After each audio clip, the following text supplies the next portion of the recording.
हाँ जी बच्चों, part number 4, rise of nationalism in Europe. ये बेटा जो पार्ट है, यहाँ बेटा हम लोग डिस्कस करने वाले हैं यूरोप में जो हुई थी क्रांतियाँ। ठीक है, एज ऑफ रेवोल्यूशंस 1830 टू 1848। ठीक है, ये जो क्रांतियाँ हुई थी बेटा, ये इसमें दौरान जो हुई थी, इस पीरियड में बेटा ये हम पढ़ने वाले हैं। इसको बोलते हैं हम लोग द एज ऑफ रेवोल्यूशंस। ठीक है, आप सभी जानते हैं बेटा, नेपोलियन जो हार गया था 1815 में, वियना जो ट्रीटी हुई थी, उसके बाद में आपका फ्रांस में जो है वो दोबारा से मोनार्की इस्टेब्लिश हो गई थी। दोबारा से बेटा राजा महाराजा को वहाँ पे रूल इस्टेब्लिश हो गया था। तो उन रूल को दोबारा से उखाड़ फेंकने के लिए क्या हुआ था, हुआ ये था कि अब वहाँ पे क्रांति शुरू हुई। क्रांति किसने की थी? क्रांति बेटा वहाँ पे की थी आपके लिबरल्स ने और नेशनलिस्ट लोगों ने वहाँ पे आपका। ठीक है, सो देखो होता क्या है, as conservative regimes try to consolidate their power, liberalism and nationalism came to be increasingly associated with revolution in many regions of Europe such as the Italian and German states. ठीक है, the province of Ottoman empire, Ireland and Poland. ठीक है ना बेटा, इन जगहों पर जो मैंने नाम लिए हैं, यहाँ पे अब क्रांति होनी शुरू हुई थी। इस कंसेप्ट में बेटा आपको दो सबसे तगड़ी क्रांतियाँ पढ़नी, कौन कौन सी आपको बेटा पढ़ना है? जुलाई रेवोल्यूशन, और बेटा आपको पढ़ना है रेवोल्यूशन ऑफ ब्रूसल्स। आप सभी जानते हैं ब्रूसल्स बेटा आपने पढ़ा था पॉलिटिकल साइंस 10th में। क्या है ब्रूसल्स? बेल्जियम की राजधानी है बेटा ब्रूसल्स आपकी। ठीक है, सो नेक्स्ट पॉइंट पे आते हैं।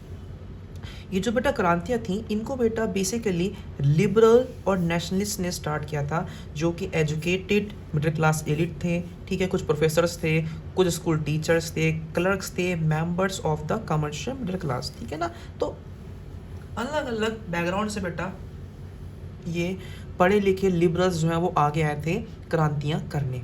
ठीक है, अब जो क्रांति बेटा सबसे पहले हुई थी जो हम पढ़नी है वो है जुलाई रेवोल्यूशन, जो बेटा फ्रांस में हुई थी आपकी। The first upheaval took place in France in July 1830 में क्रांति हुई थी।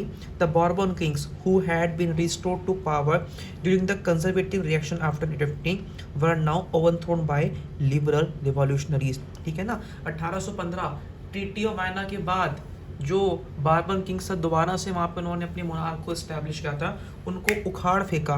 किसने उखाड़ फेंका था? लिबरल्स रिवॉल्यूशनरीज ने। ठीक है, who installed a constitutional monarchy with Louis Philippe at its head. ठीक है ना भैया, इन सब को उखाड़ फेंका था आपने आपका। अब एक बहुत बड़ी बात कहने की थी, एक जो आपके ये मैटरनिच हैं, ये कहते हैं कि भाई अगर फ्रांस चीख मारेगा, अगर फ्रांस चीख मारेगा तो पूरे यूरोप को क्या हो जाएगा? ठंड लगेगी, यानी कि वो कैच कर लेगा कोल्ड, मतलब बीमार पड़ जाएगा। इसका मतलब ये था कि कोई भी अगर क्रांति होती थी या कोई भी अगर होती थी बेटा बाहर फ्रांस में, तो उसका असर पूरे यूरोप पर पड़ता था।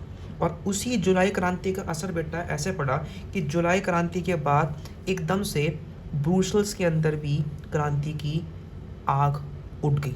ब्रूसल्स कहाँ पर है? बेल्जियम में है, और ब्रूसल्स बेल्जियम को यूके और नीदरलैंड से अलग कर दिया गया इस क्रांति के द्वारा।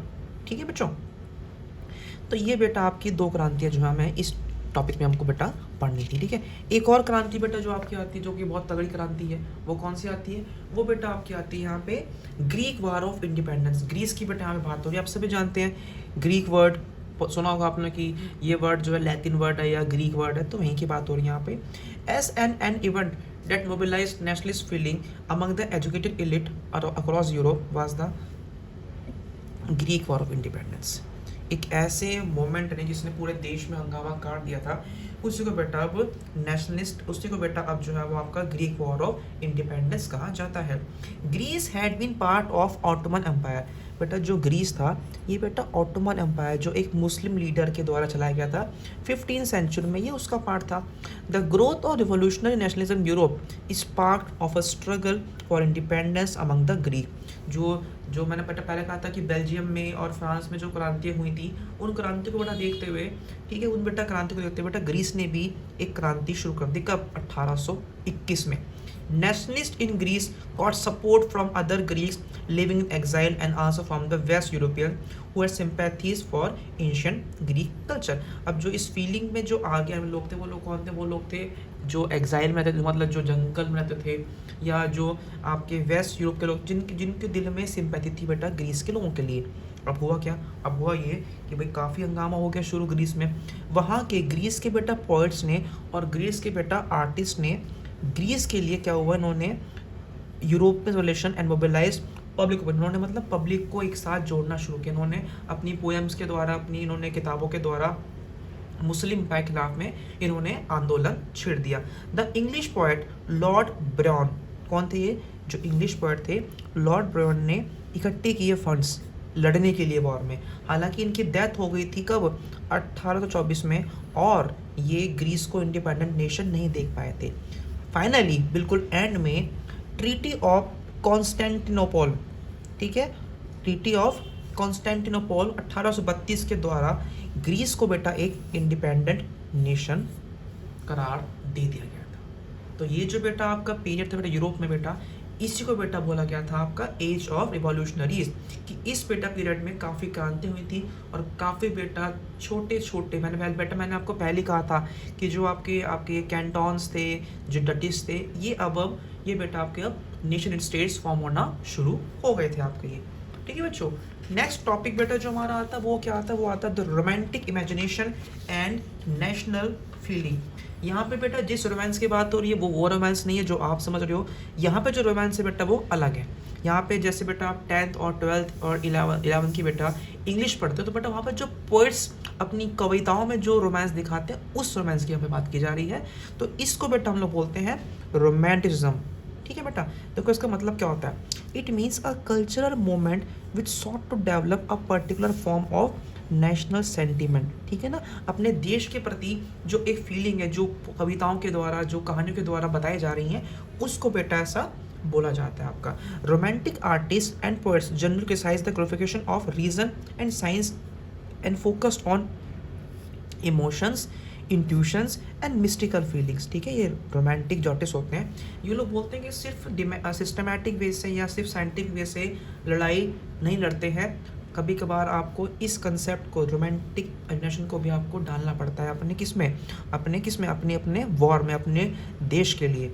ठीक है, the development of nationalism did not come about only through Wars. भाई देश के प्रति जो भावना होती है वो सिर्फ वॉर्स और टेरिटोरियल एक्सपेंशन से नहीं आती है। यहाँ पे आपका कल्चर भी जो है बेटा वो काफ़ी तगड़ा रोल प्ले करता है, ऐसा कहा जा रहा है। ऐसा किसने बोला है?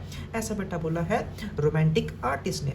ठीक है, for example other romantics such as German philosopher John Gottfried Herder claimed that German culture was to be discovered among the common people. That's what it was through folk songs, folk poetry, folk dances that are true spirit of the popularized। यहाँ पे simple ये कह रहे हैं कि यार आप झगड़ा करके कोई चीज़ तो दोबारा से पा सकते हो, लेकिन वो चीज़ पाओ, लेकिन आपको जो आपको अपनी कल्चर मेंटेन करना है वो इन्हीं सब से रहता है, यानी कि आपके फोक सॉन्ग से, फोक पोट्री से। हमारे भारत की बात कर ले, हमारा बेटा जो कल्चर है, ये कल्चर जो है बेटा वो बहुत ओल्ड है। हमने इतने काफ़ी मतलब लड़े हम लोग जो ब्रिटिश से लड़े उनसे हम लोग, बट एक्चुअल बेटा यहाँ पे हमने अपना कल्चर जो है वो मेंटेन रखा तब भी, और अब भी काफ़ी हद तक इसको हम लोग मेंटेन कर रहे हैं। तो एक नेशन की फॉर्मेशन में कल्चर का काफ़ी अहम रोल होता है। ये इस बेटा बात में जो आपकी वो कह जा रही है। The emphasis on vernacular language and the collection of local folklore was not just to recover an ancient spirit, but also to carry the modern national message to large audience who were mostly literate।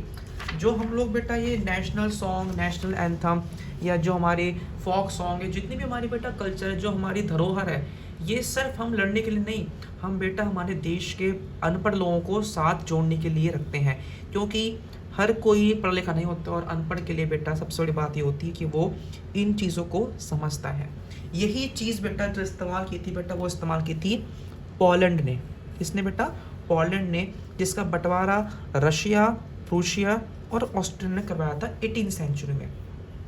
ठीक है, तो ज़रा बेटा हम लोग यहाँ पे Poland का एग्जाम्पल लेते हैं इस कल्चर की बात से। क्या कह रहे हैं देखो, even though Poland no longer existed as an independent territory, national feelings were kept alive through music and language. अगर आपको बेटा याद हो, एक चीज़ पढ़ोगे आप, बंगाल का जब बंटवारा किया था अंग्रेज़ों ने भारत में कि बहुत बड़ा है, हमसे रूल नहीं हो रहा है, तब भी भारत के आपके पोइट्स ने ये अपने गाने गा के, अपनी पोइट के द्वारा, अपनी पोएम्स के द्वारा उन्होंने अपने विरोध को शो किया था। ये बेटा पढ़ोगे अगर नहीं पढ़ा तो आप लोगों ने, ठीक है। Carol Karpinski, for example, celebrated the national struggle through his operas and music. इस व्यक्ति ने अपने स्ट्रगल को अपने गानों में, अपनी म्यूजिक्स में इन्होंने अपने आप को शो किया था। Turning folk dances like the polonaise and mazurka into national symbol. Language too played important role in developing national sentiments, ठीक है ना। भाषा, हिंदी भाषा ने काफ़ी गदर ढाया था अपने देश के लिए, हमारे भारत की क्रांतियों में। तो वही क्या पे जा रहे हैं। आफ्टर जब बेटा रूस ने आपको ऑक्यूपाइड कर लिया था पोलैंड को, तो पोलैंड जो पॉलिश लैंग्वेज थी ना, पोलैंड की जो लैंग्वेज है पॉलिश, उसको स्कूलों से निकाल दिया गया और हर जगह पे रूस की लैंग्वेज को इम्पोज किया गया। 1831 में एक आर्म्ड रिबेलियन हुआ था अगेंस्ट रशियन रूल, ठीक है, जिसको बाद में लोगों ने इन्होंने क्रश कर दिया रशियन ने। But many members of the clergy in the Poland began to use language. इन लोगों ने अपनी लैंग्वेज यानी कि उन्होंने पॉलिश को स्टार्ट करना शुरू किया। इन लोगों ने चर्च में, इन लोगों ने हर जगह पे पॉलिश लैंग्वेज को यूज़ किया। एज ए रिजल्ट हुआ क्या हुआ ये, A large number of priests and bishops were put in jail or sent to Siberia by the Russian authorities as punishment for the refusal to preach in Russian. बहुत से लोगों को jail भेज दिया गया। The use of Polish came to be seen as symbol of struggle against Russian domination. ठीक है, polish भाषा का यूज़ करना जो है एक रूस के डोमिनेंस के बेटा खिलाफ जो है वो कहा जाता था। यहाँ पे क्या शो बेटा आपको, यहाँ बेटा आपको ये सिंपली यहाँ बेटा आपको ये शो हो रहा है कि सिर्फ झगड़े नहीं, लैंग्वेज भी काफ़ी रोल, इम्पोर्टेंट रोल प्ले करती है आपके नेशनल स्ट्रगल में।